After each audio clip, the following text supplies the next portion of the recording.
I am so glad you convinced me that the family car should be the Defender 110. It is so beautiful inside, it's so comfortable, and it just feels indestructible. Yes, it really is. I've been waiting a long time for the new model to come out. The Defender 110, I'm telling you, it's my favorite car of all times. It's my third one. You know, I have stories of going off road. The guy managed the group. He was like, "What are you doing in this beautiful car?" I'm like, "I'm going off road." He's like, "Are you sure? Because you can use one of ours." And then they look like Mad Max cars. I'm like, no, we're going to do this. And he was shocked. Wow. Well, it's great because the Defender has been reimagined for 21st century adventure, and its unparalleled off-road ability as well as its robust interior are invaluable whether you're headed towards uncharted territory or just a weekend of exploration. The Defender 110 tackles challenging surroundings with absolute confidence. The SUV conveys strength outside and in, featuring peerless technology like an intuitive driver display and an award-winning infotainment system. That's my favorite part, to keep you connected no matter where the journey takes you.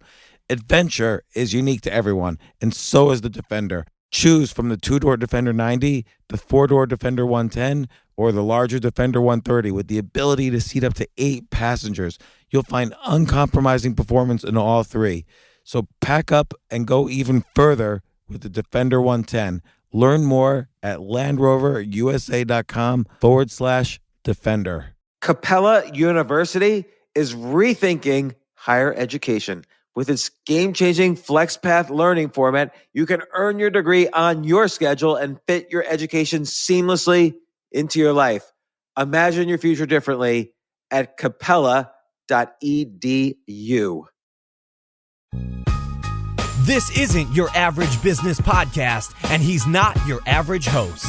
This is the James Altucher Show on the Stansberry Radio Network.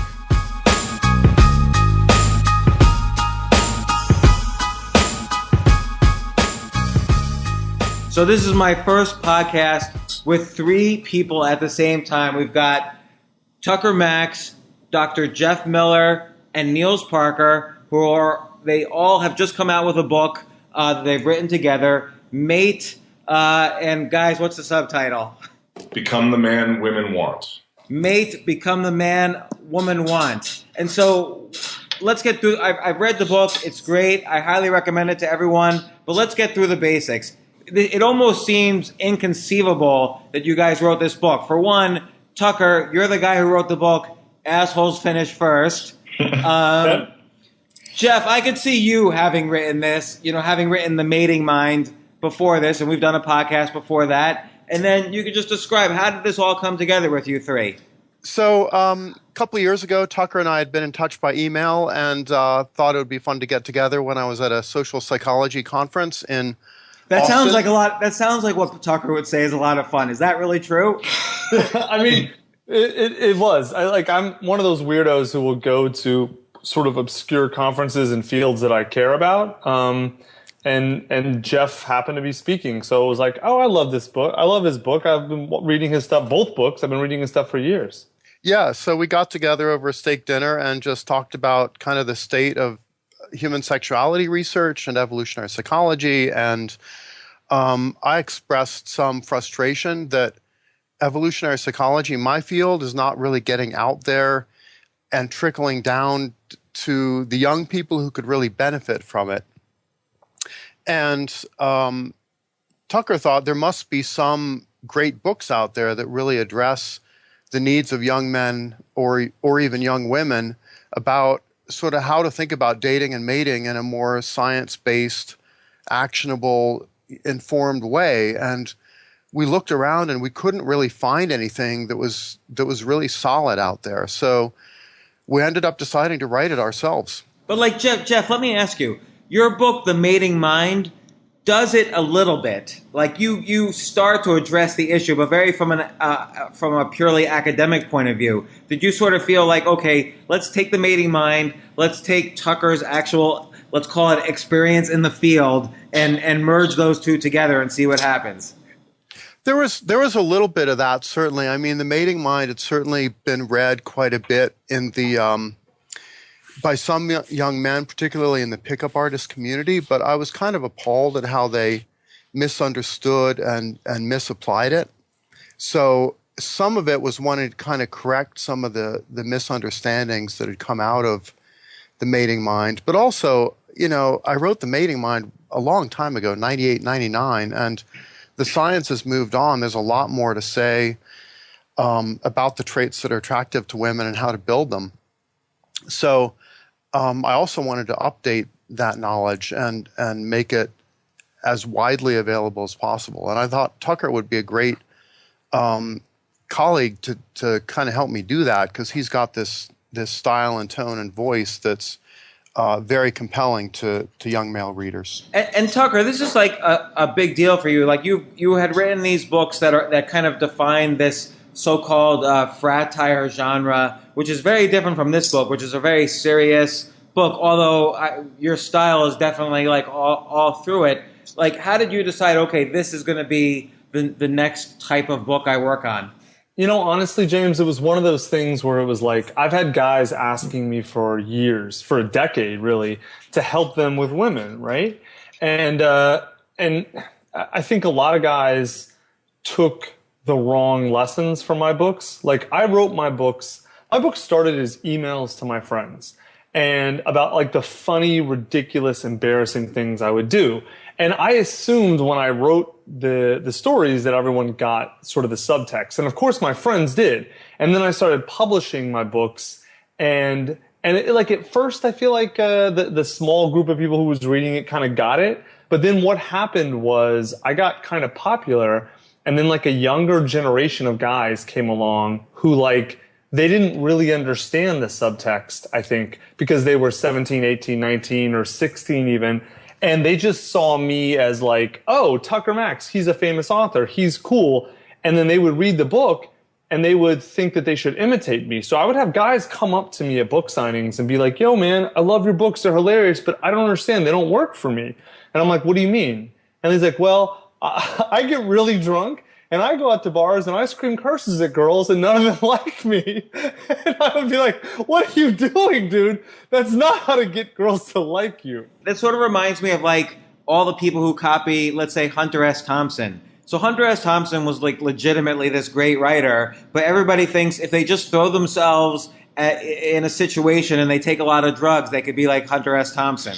Right, exactly. And so what I realized was that so many guys, it's not that the books taught guys the wrong things necessarily. The books are just true stories about dumb things that I did. It's that guys didn't understand. They didn't even have a basic foundational set of knowledge about life or about women or about social relationships that they could put my stories into context.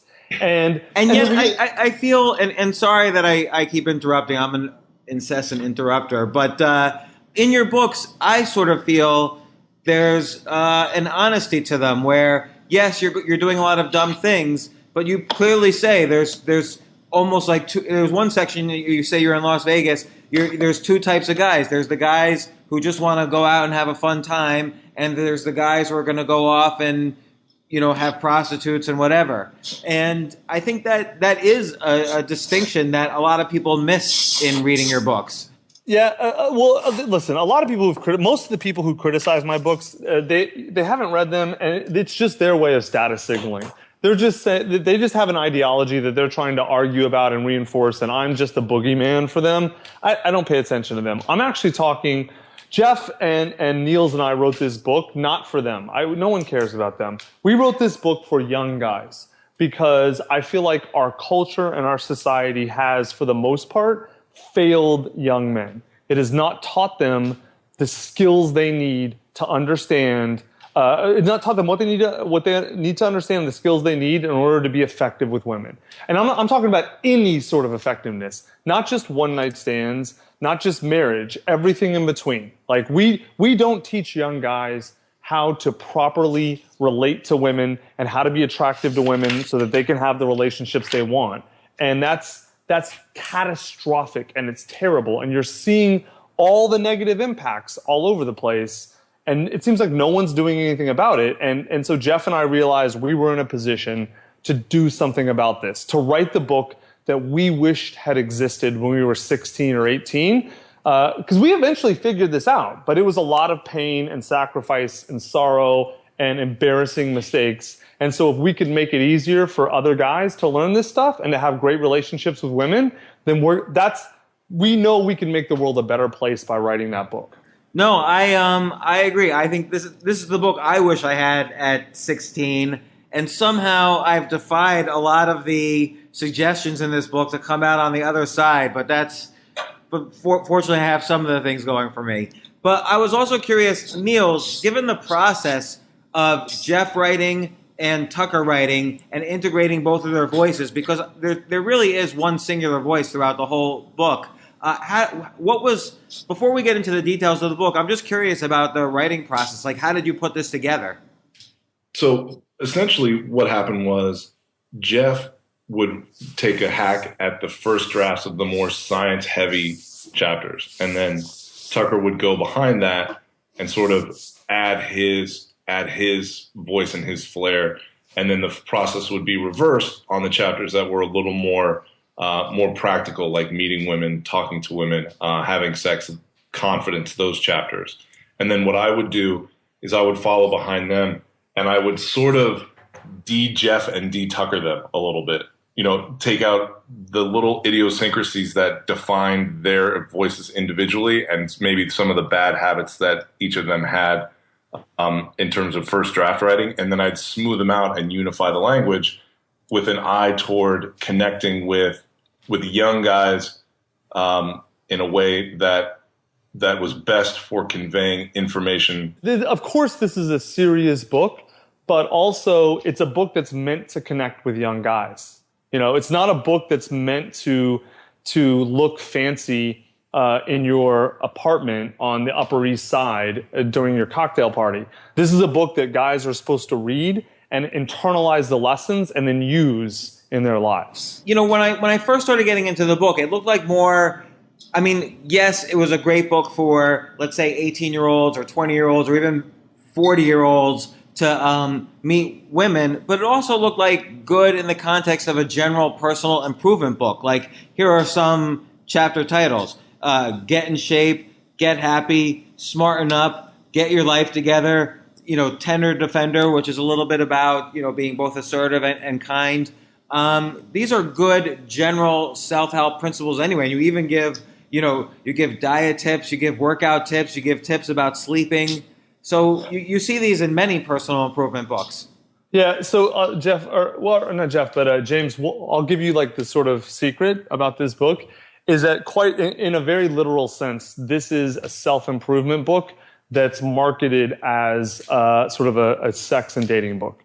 But the two things are not different, right? So what we explain in this book is that most guys who come to us, we have a podcast that is not quite as big as yours, but it's pretty big, and we've had millions and millions of downloads, and we get a lot. We have a big audience, and we get guys that call in every week and leave us questions, sort of like your Ask Altucher podcast.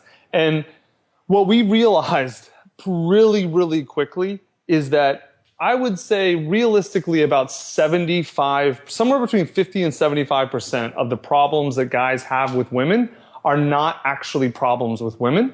They're things the guys are doing wrong, like fundamentally wrong. Like they're not clean.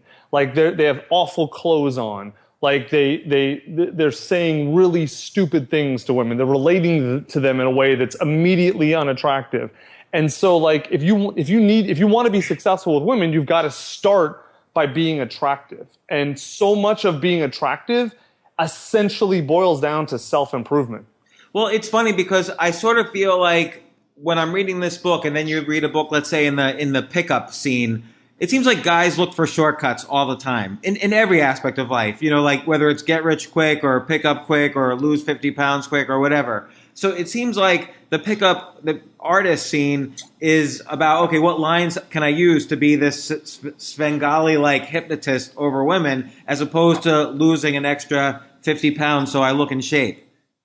Well, yeah, I mean, that's what the pickup artist philosophy is essentially that women are objects and we are trying to find a way to manipulate them into what we want. And we don't ever look at ourselves or examine ourselves, and we don't ever think about our relationship to other humans. It's essentially a philosophy of sociopathology and autism is what it is. And it is toxic and dysfunctional. Why do you think that It's happens? Because it's so unobvious, actually. Like, I know men are afraid of rejection, and you point that out early on. But like, why do you think men don't think it's good to groom or look good, for instance? Oh, so hold on. These are two different things. So, it's not that men don't think it's good. It's that men don't even realize these things matter. You know, I think like we have this series on our podcast called Helping Joe. And Joe is not that messed up relative to other guys. He's a pretty average guy, but I cannot tell you how many basic fundamental things he had no idea about. Like what? Like what are the 3 or 4 top things guys usually miss? What are some of the big ones, Niels and Jeff? What do you guys think? Personal hygiene, what clothes to wear, what to eat. Taking a woman's perspective just a little bit. Yeah, that's actually the biggest one, I would think, is that most guys, especially young guys, this is going to sound a little bit harsh, but it's true. Most young guys don't realize that women are people with their own like goals and agendas and perspectives. And I don't mean that like they're animals and they're terrible misogynists. It's just most guys have never actually stopped to think, what does the woman want? What is she looking for? What things would she find attractive? Like they never stop. You know, what concerns does she have? What is she afraid of? What is she looking for? They never stop to even think about that at all. Like not even a little bit.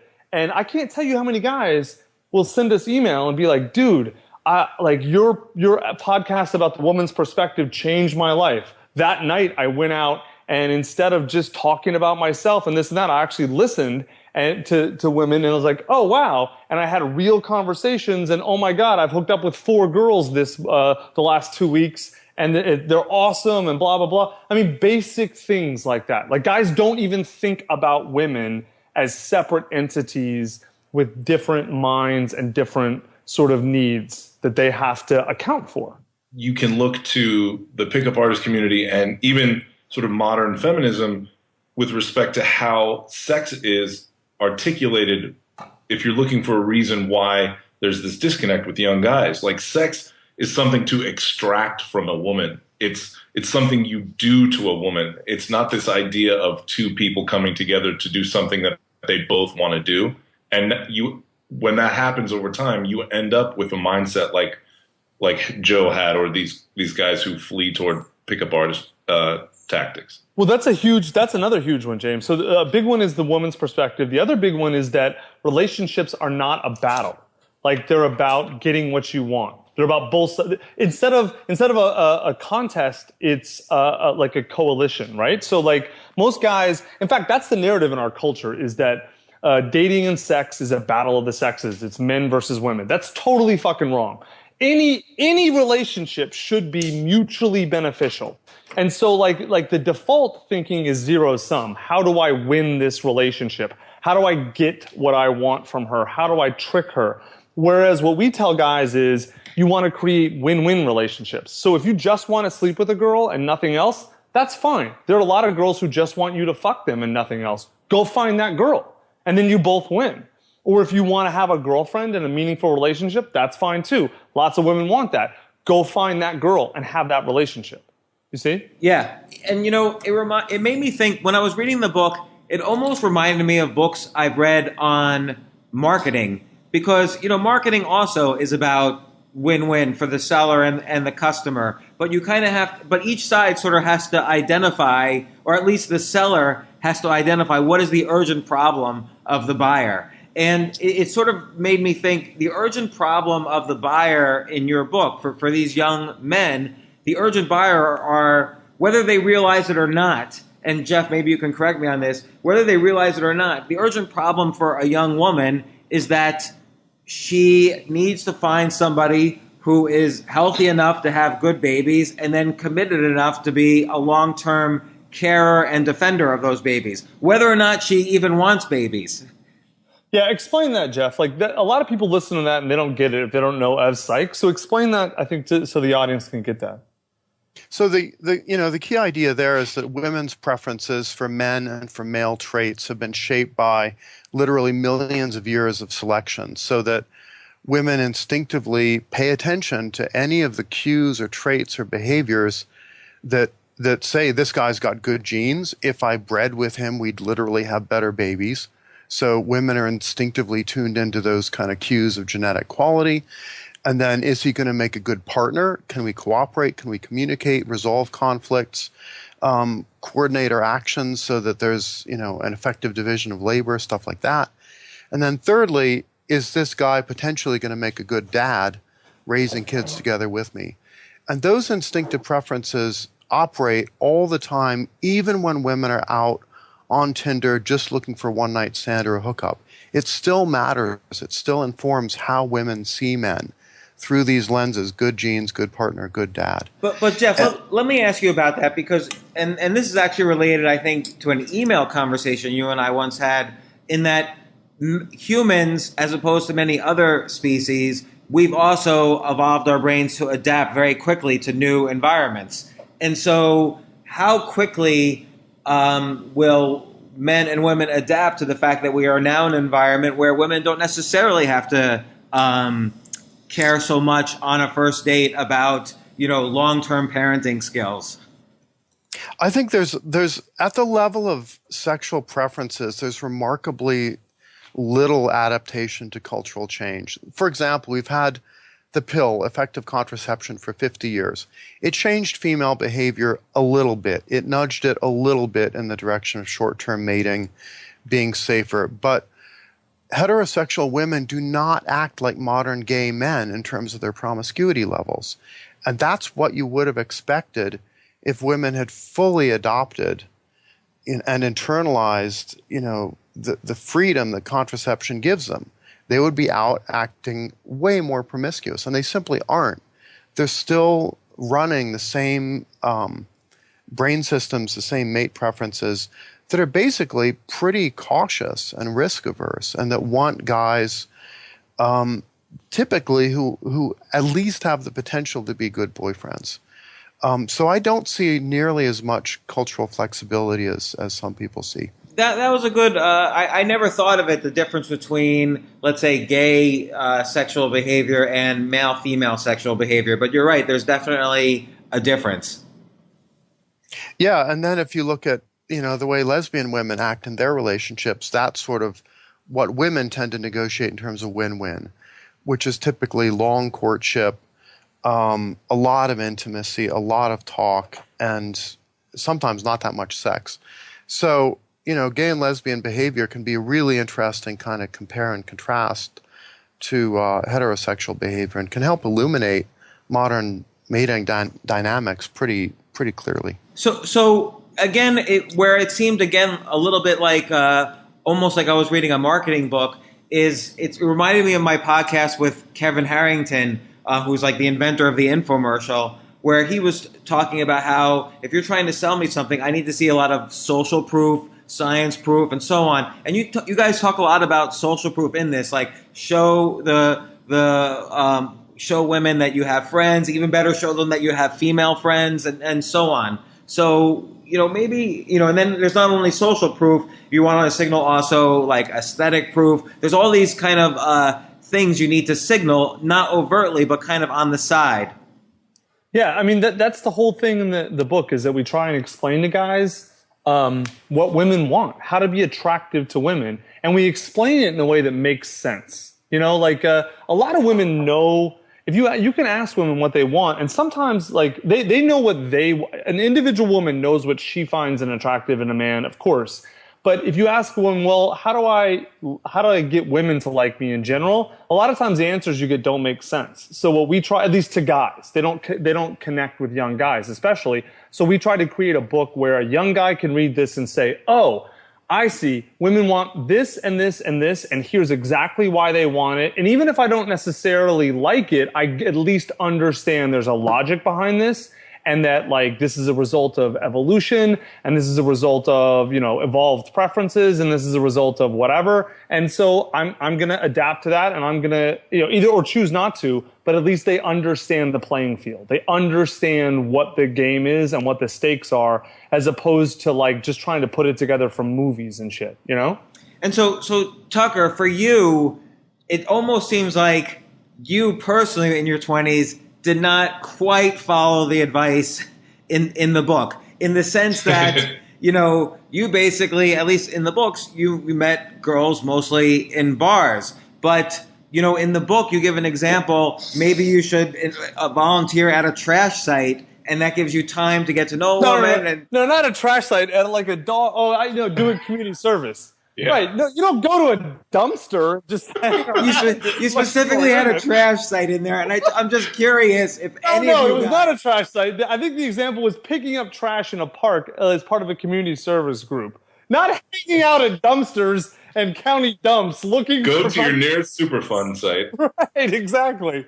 No, come on, James. Well, when did either of you guys actually meet a girl in a charity event?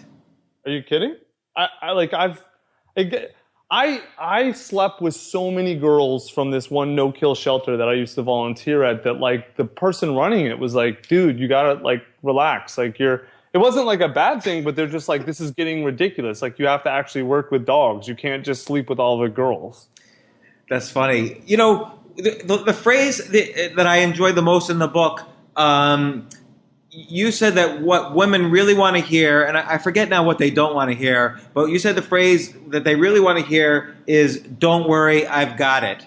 And so since I read that, which is just a few days ago, I've been trying that with my wife repeatedly, like whenever there's a problem, "Don't worry, I've got it." And it's amazing, actually. She just relaxes instantly, and I see the results. Like, it's a great phrase to use. So what's behind that one? All right, so here's what we if you wanted to boil down all of our advice about what women find attractive in men, it would essentially all boil down to women want men who are effective at life specifically, right? And so that's why women care about the clothes you wear. It's not because they're shallow, it's because it tells women something about you. Like, are you smart enough? And are you socially conscious enough to understand what's appropriate in a certain situation, right?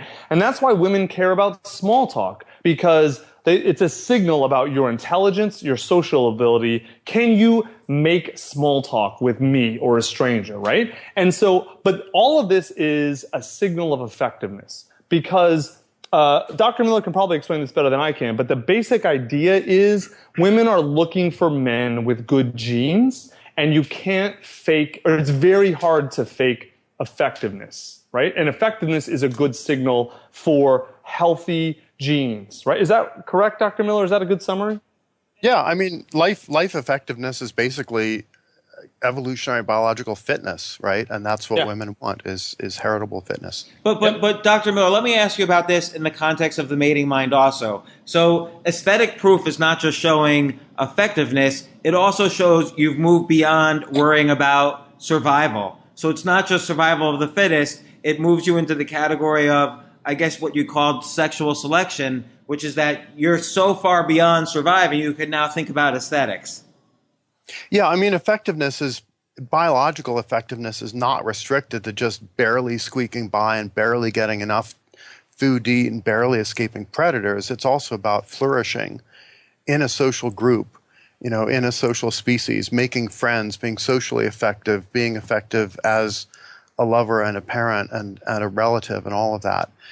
And aesthetic proof, where you're demonstrating things like artistic or musical skills, or you're great at storytelling, or you have really good taste in ornamentation and clothing, that all kind of shows you've got skills to burn. You've got a plenitude, an excess of success that can go in those directions above and beyond any survival needs you might have. I like how, though, in the book you guys bring it right down to, okay, here's what color shirts you should buy, here's what color shoes you should buy, and you get down to specifics. Oh, of course, because most guys, quite honestly, are stupid. And if you leave any room for interpretation, a lot of guys will screw it up. So we tried to be as granular and as actionable as possible. So it wasn't just like go join social groups to meet women. It was, here are 20 social groups that in our experience we found lots of women do. You know, and obviously, listen, if you're smart, then you can take those 20 groups as a starting point and probably find 20 more. But if you're not smart and you're not creative, at the very least, we have very good starting points for you. You know, and I want to get into the actual specifics that you recommend, and maybe I'm going to ask you questions as if I was like a 21-year-old trying to meet people. But before that, one thing I really liked, which I've kind of echoed in my own writing, is that I sort of agree with you on, you mentioned how using money to buy experiences is much more important than using money to buy goods. And while I've looked at that as a personal improvement perspective, I like how I didn't think of that in terms of like men meeting women. And I think that's very valuable. Yeah. What do you, Dr. Miller, you wrote this section. Well, money just, can amplify and accelerate how fast you can learn stuff and how fast you can build and improve skills and amass experiences that are worth talking about later. So it's not like you necessarily need money to do a lot of the stuff that we recommend in the book, like getting in shape or learning stuff, but it can help. The irony is a lot of guys who have quite a bit of money, even early in life, just don't invest it back in themselves. They invest it in the market, or they blow it on conspicuous consumption, but they end up at age 35 being not significantly better as people than they were at age 25. Which means they don't do better with women. Like you're Right. talking about, like a good example is how many, James, I know you know a ton of these guys, rich finance Wall Street guys who work 100 hours a week, and then the weekend comes and they've got 2 hours to go meet women, so they blow all their money on Coke and bottle service and renting a Ferrari or whatever because they think, all right, that will get women to like me, but they generally don't do very well unless they're literally buying women. Like they're getting hookers, or they're like finding the type of gold digger that like is like, oh yeah, buy me bottles and rent me an apartment and you can shoot a load in me. Well, You know? it's funny because not only are many of those guys not really, doing well, but many of the bottle service girls who I also know don't like those guys. Of course they don't. They're there for money. And those girls are beautiful. They're going to meet the right guy at the right time anyway, and they know that. So they don't need to go out with a guy who's just throwing money at them. No, they'll be nice to him because he's throwing money at them. That's how it works. And then, which is why, like, it's so funny. So many guys seem to think money has something to do with it. And I'll tell you, money can help. There's no doubt about that. But when I was dirt poor, like I could not afford to buy protein, I was getting girls 4, 5, 6 nights a week, no problem, because I had things that actually mattered. I was funny, I was outgoing, tons of social proof, prestige. I was attractive in the ways that mattered, not in the ways that didn't matter. Like that's one of the things Dr. Miller talks about in the book, is that women are evolved to like certain things. Women aren't evolved to like a bank balance. They're evolved to like things that a bank balance can get them if it's used correctly. Well, it's interesting because you point this out in the book that we've been around in some form or other for, let's say, 2 million years, but money has only been around for a couple of thousand years. So, of course, money itself we're not adapted to really appreciate a number as opposed to kind of the other things that money signals. Right, exactly. So the question is not do you have money, it's how do you use your money? And if you use your money to improve yourself and to become effective and to become intelligent and to display all these great traits, and we list them all in the book, then you're going to do great. And if you don't, you're not going to do well. It reminds me, actually, when I was interviewing Mark Cuban, he was telling me after the sale of his first company, he made about $10 million on his very first software company in the early 90s. And he bought, I guess, something that's not available now, but like a free pass on American Airlines. So he could just get on any plane anywhere and fly wherever he wants. And so he basically used his money to travel around the world and buy experiences. And he said, I had a lot of fun during that period. So he kind of followed your advice before starting his next big company. Yep. But I wanted to get to some of the brass tactics here, if you will. So let's say I'm 21 years old. I have no money. I was a grubby looking kid or whatever. What should I do? How do I develop small talk? And also, I was incredibly shy. I would never be able to walk up to a woman. What should I do? What are the skills I should learn? Well, so hold on. The way we describe it in the book, there's a lot of different things. So make no mistake about it. We try and make it so that each level of sort of attractiveness, there's things you can do tonight to get better, this week, and then this year, right? And so like getting in shape, for example, if you need to lose 60 pounds, that's going to take you 6 months or a year, right? But there's things you can start doing this week to get better. So someone knowing you, James, the first thing I would have you do is first off, I would basic grooming. Like I would send you to John Allen and be like, get a haircut, right? Like get a shave, just basic sort of like normal grooming things. If you don't know what to do, that's fine. It's all women at John Allen. Just give them money and say, make me look better than I look now. Make me look attractive to you. And they'll love it. They'll be fantastic. And you'll come out great. Then I would go to a decent clothing store and don't go crazy. Just buy like a nice white button-down shirt or whatever, just anything basic, simple, like that. So those two things is where I would start. Then I would have you go to like figure out what are like the 20 things you love doing and then go join social groups of those things. So you like chess? Okay, fine. Go find a chess club that has some women in it if you can. I don't know if they exist. They don't exist. Right. That's the one. Like 20 other things. That hurt me all through my life, basically. There's no women in chess? Zero. I mean, actually, there is one who I always had a crush on, but she was never in any club that I was in. Well, you're joining the wrong clubs, James.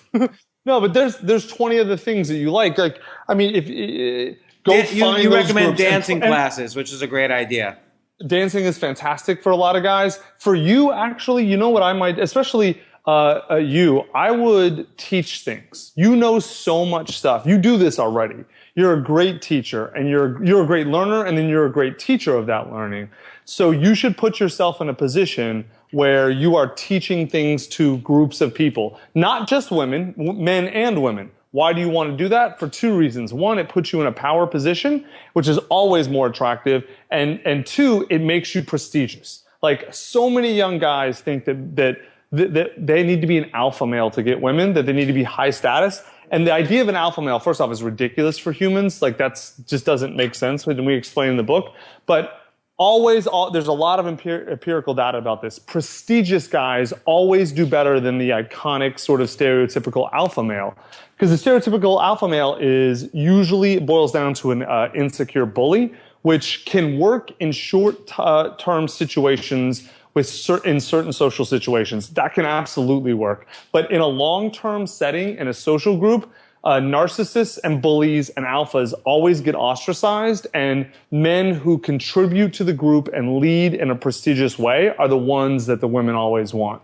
So you could easily be very prestigious in lots of groups where you have knowledge and you're teaching it to people. I would really work with you to find those groups and put you in them.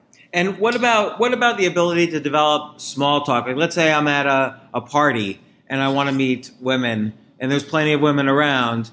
How would you recommend someone go about learning? It seems to me a difficult skill, small talk. Yeah, so here's the thing with small talk.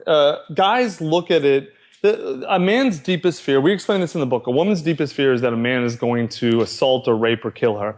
And a man's deepest fear is a woman is going to sexually humiliate him, right? And so the most fear of small talk is some manifestation of that fear for men. And the problem also is this cultural trope that a man's like, oh, I'm going to go up and say something to her and then we'll start having sex, which is fucking ridiculous. That doesn't ever happen. And so you need to totally reframe small talk, right? And there's a couple of things, there's two mental reframes we talk about in the book that are very important for guys. You need to go out with two goals in your mind and two goals only. I am going to have as much fun as possible with my friends, and I am going to meet new people and learn things about them.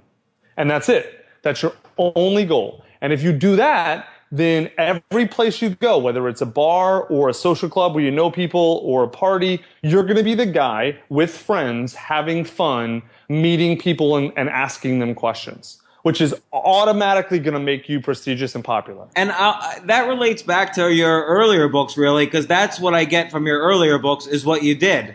Like That's exactly what I did. When you go to a bar with the what do you call it, the blood alcohol tester? I don't even think you met a woman in that. They all blew you off in that chapter. Yep. Yeah, they did. Well, they talked to me. They just blew me off because I was an asshole. But the blood alcohol thing got them interested in me and talking. I just failed to convert. Right, but you went out there with the idea, okay, here's this cool, quirky thing, and I'm going to have a fun time with it.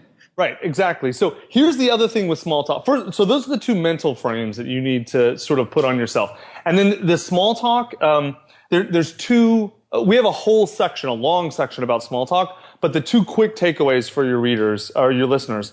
The first thing you want to do is you want to find a commonality, right? And so like if you can. So if you guys are both at a friend's party, hey, how do you know friend X? And then you're already talking, right? That's small talk, and then just keep going from there.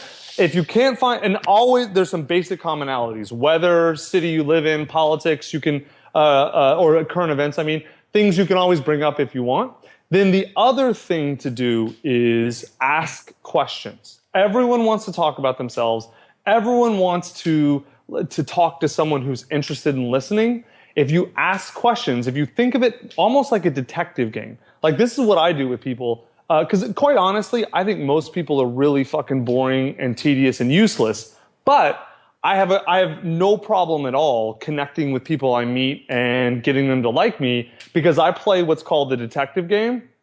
And I think to myself, okay, every new person I meet, I'm going to find something interesting about them, right? So then even if they're boring as a turd, I still am interested because I'm like, all right, I've got to find the interesting thing about this boring turd. And that's a fun game for me. And so then like that creates at least 20 or 30 minutes of conversation, which is more than enough. What would you ask like in your kind of the beginnings of the detective quest? Well, there's not a script. Obviously, it totally depends on the person. If I'm going to ask questions until I find something about them that I think is interesting, and then I'm going to dive deep. And the key to questions is open-ended. Why do you think that? Why did you do that? How did that work? How did that make you feel? Things like that. Not do you like it? Anything they can answer yes, no to is a bad small talk question. Anything that's open-ended, that's where you get really good answers. And then you just have to listen to what they say. And every now and then you're going to hear something like, oh, that's when my grandmother, blah, blah, blah. And it's like, wait a minute, hold on. Your grandmother did what? And then you keep talking, you realize, oh, wow, this is Amelia Earhart's, great-granddaughter or something, or great-grandniece, whatever. And then, you go, from there. It's funny.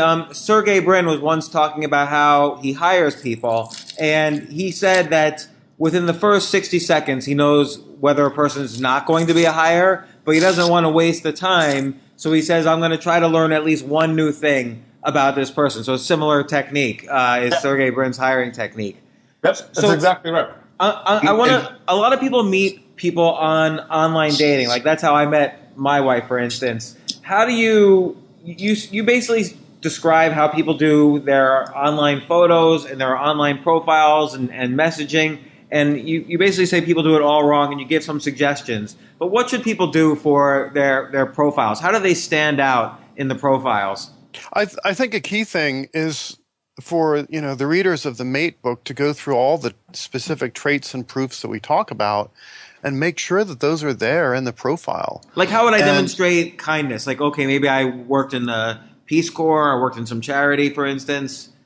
Yeah, whatever it is, or I'm a vegan, or I care about animals, or I own these pets, or whatever, anything that's a kind of hard to fake indicator that I really am kind rather than just saying I'm kind. And so for Smarten Up, it might be I don't know, your degrees or your favorite books or whatever? Yeah, it would typically be more like saying these are my interests in terms of books and movies and TV shows and foreign travel and all of that, rather than bragging about your degree or, God forbid, your SAT score. Because people are so good at reading, intelligence or mental health or personality traits out of profiles, even without realizing that they're doing it. So as long as you're systematic in sort of how you construct your profile and you make sure that you hit all these notes that people care about, you'll end up being better than 90% of the profiles that are out there. Now, you guys do suggest in the profile, be honest about your shortcomings. Like, what's an example of that? Because that seems scary to me. Like, you can't hide that you're short. Yeah, right. Exactly. Yeah, we're not saying like you need to like list, like they don't need to write your essays, James, where you list all the terrible things you've ever done in graphic detail. That's great for you because like your readers know you and that's why they love you. But they don't know, like, someone comes across like if you put your essays in an online dating profile and they had no idea who you were, they'd be like, what the hell's wrong with this guy? Like, that seems super unusual. Whereas if you said something like, listen, I'm a little bit insecure sometimes, I'm a little bit anxious sometimes, I'm not going to pretend like I'm not, blah, blah, blah. Like something like that where you're acknowledging that you have flaws shows a lot of self-awareness and a lot of sort of social intelligence, which are really good traits. Well, it's interesting because it's related to what you guys say about jealousy, where a little bit of jealousy is a good thing to signal because it might show that you're interested in having a longer term committed sexual partner. But but also there's a line where you don't want to be psychotic about it. Right. Obviously, if you're peeking in her window and breaking shit, then you're a terrible person. But if you're like, a little bit perceptive about what's going on, that can be attractive for someone.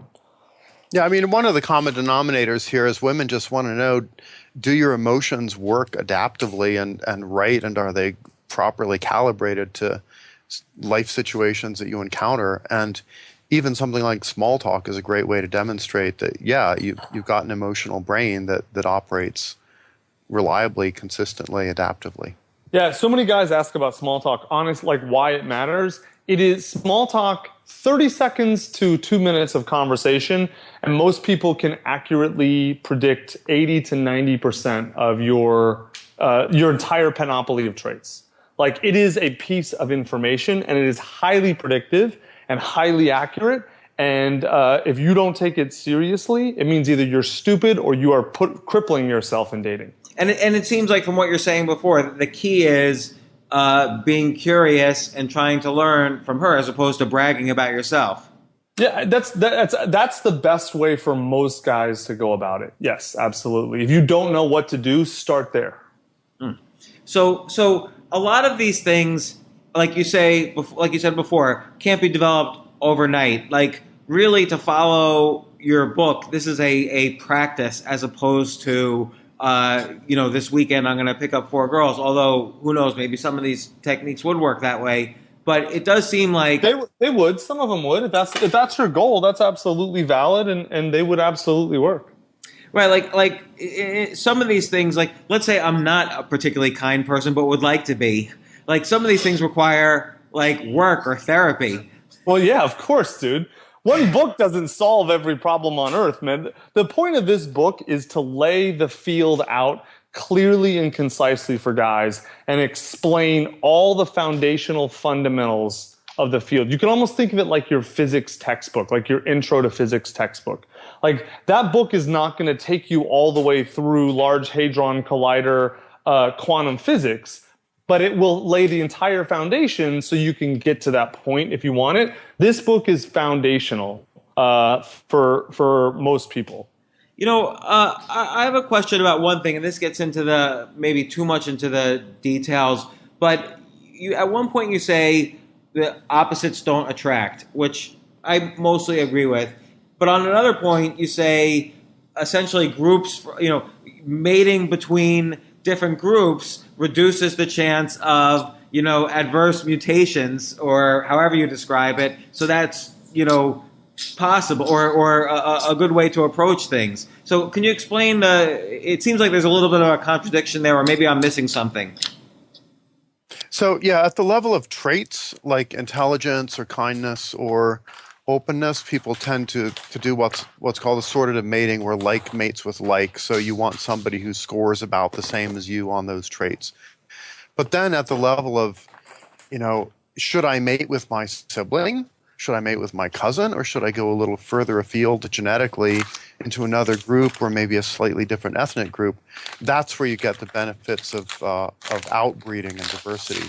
So typically what happens is even if somebody's dating somebody of a different race, they'll still look for a match in terms of, say, intelligence or extroversion or all those other traits. So I don't really see a contradiction. It's just, opposites attracting at a different level, at that kind of genetic outbreeding level. I like also how you guys talk about what you call romantic proof. When I was dating, my older sister gave me this advice. She said guys tend to say I love you like almost immediately, and girls don't say it until like 6 months, but by then guys are not saying it anymore. And you mentioned this a little briefly in romantic proof, that if you escalate too quickly, the girl's going to back away. Right, because it shows you're desperate. And like there's nothing more unattractive than desperation to a woman. That's probably why I bombed so many times when I was younger. Yeah. Well, we've all been there though, James. It happens to all of us. Well, what are some other specific things I can look out for? In what field? Or a young man can look out for, I should say. Well, one thing is guys create this firewall between their dating life and their male friendships, which is really stupid. They tend to separate their social network of like friends they like from women they want to have sex with. And that tends to negate their social proof. It means they don't use their friends to kind of reach out and meet friends of friends. It creates a lot of inauthenticity, and it makes women really suspicious of them. And so again and again in the book, we emphasize you've got to make your dating life an extension of your natural social life. And if you're not doing that, then you're probably approaching women with the wrong mindset, and it's going to creep them out. It was interesting also, like your book is all about kind of signaling in these ways that are not overt. And it was interesting how you talked about getting in shape, that it's not about necessarily having like these enormous muscles, but just being in shape, for instance. And so, whereas I think a common misconception is that you have to be like totally, shredded with muscles to be the most attractive person.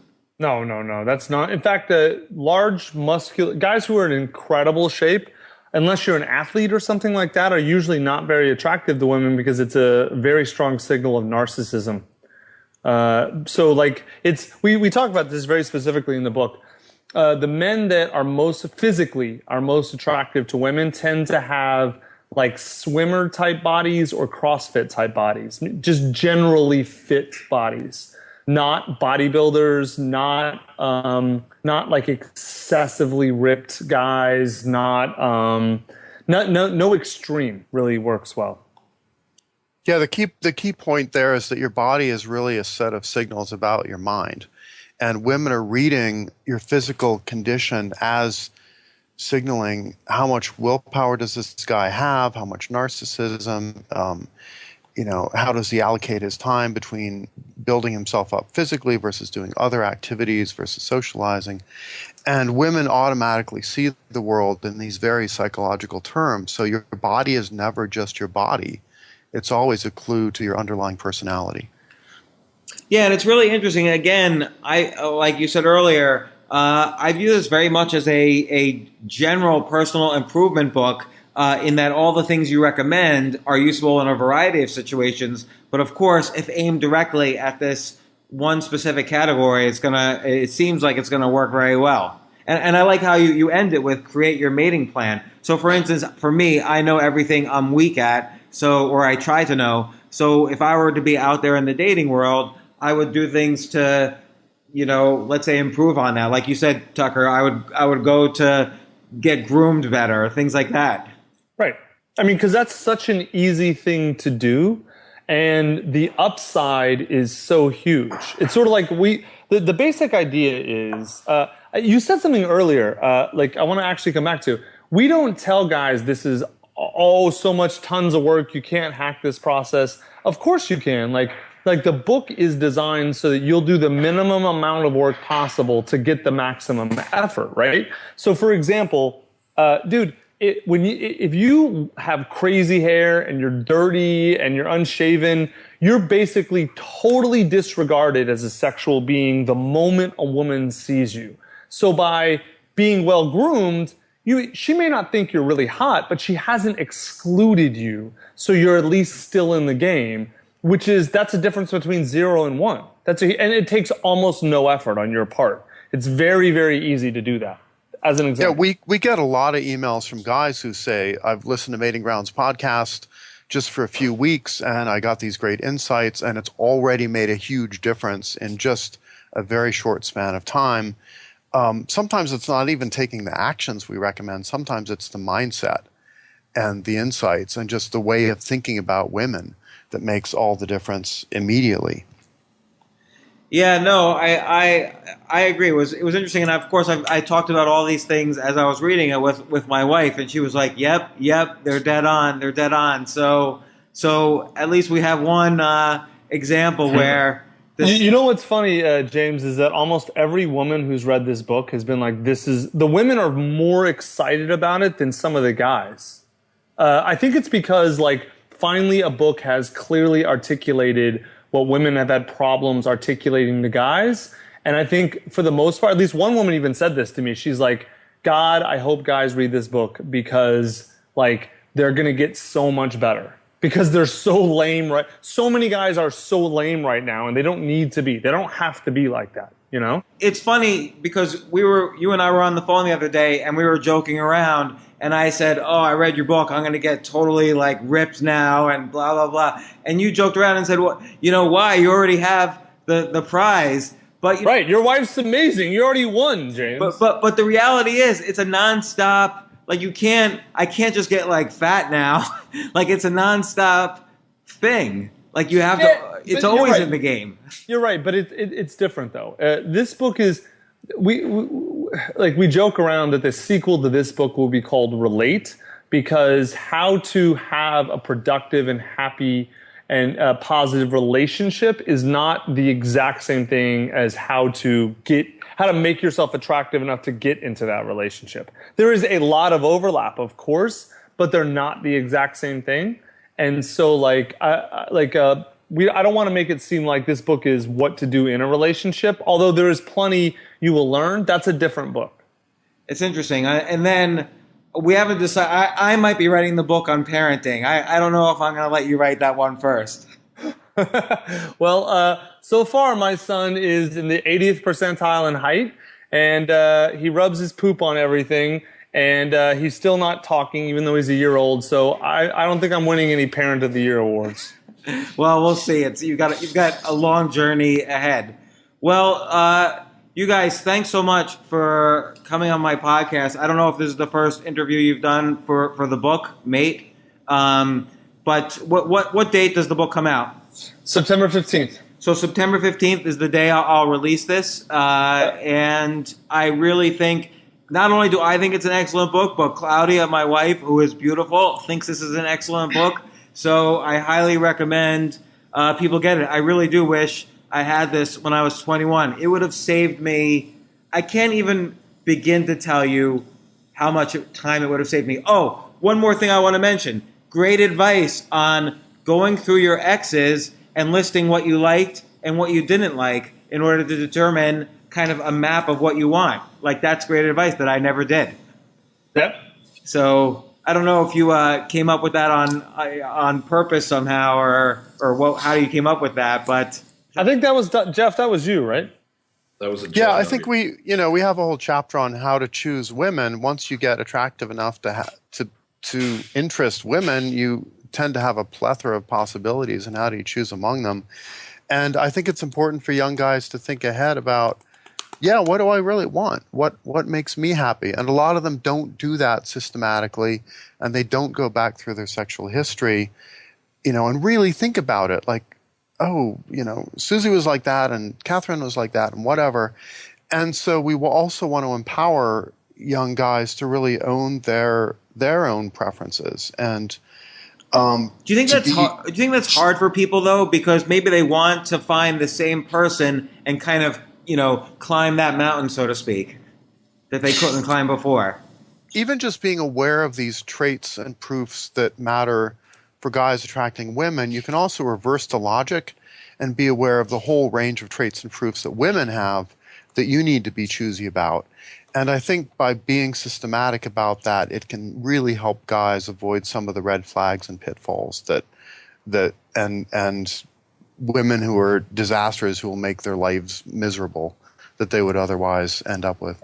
So let's say someone reads this book and they have more questions for you. How can they reach out to you and ask the questions? Man, we don't need any more goddamn questions. Read the book. All right, fair enough. All right, you guys, thanks so much. Tucker Max, Niels Parker, Dr. Jeff Miller. The book is Mate. Once again, I forgot the subtitle. What's the subtitle? Become the man women want. Become the man and woman want. I highly recommend, and thanks again. Thanks, James. Thanks, James. Talk to you guys later. Bye. For more from James, check out the James Altucher Show on the Stansberry Radio Network at stansberryradio.com and get yourself on the free insiders list today.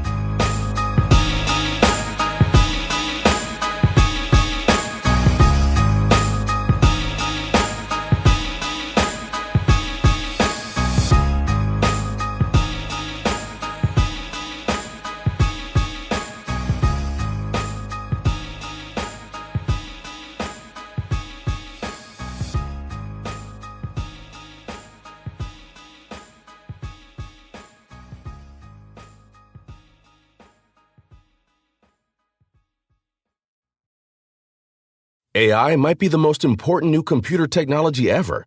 It's storming every industry and literally billions of dollars are being invested. So buckle up. The problem is that AI needs a lot of speed and processing power, so how do you compete without costs spiraling out of control? It's time to upgrade to the next generation of the cloud, Oracle Cloud Infrastructure, or OCI. OCI is a single platform for your infrastructure, database, application development, and AI needs. OCI has 4 to 8 times the bandwidth of other clouds, offers one consistent price instead of variable regional pricing, and of course, nobody does data better than Oracle. So now you can train your AI models at twice the speed and less than half the cost of other clouds. If you want to do more and spend less, like Uber, 8x8, and Databricks Mosaic, take a free test drive of OCI at oracle.com/advance. That's oracle.com/advance. oracle.com/advance.